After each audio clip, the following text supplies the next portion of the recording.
6वी bank आहे Canara bank, स्थापना आहे 1906, जमा ठेवी 146 कोटी. 7वी बँक आहे युनायटेड बँक ऑफ इंडिया, स्थापना आहे 1950, जमा ठेवी 144 कोटी.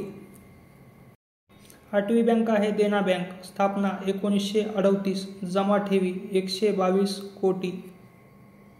9वी बँक आहे युनियन बँक ऑफ इंडिया, स्थापना आहे 1919, जमा ठेवी 115 कोटी.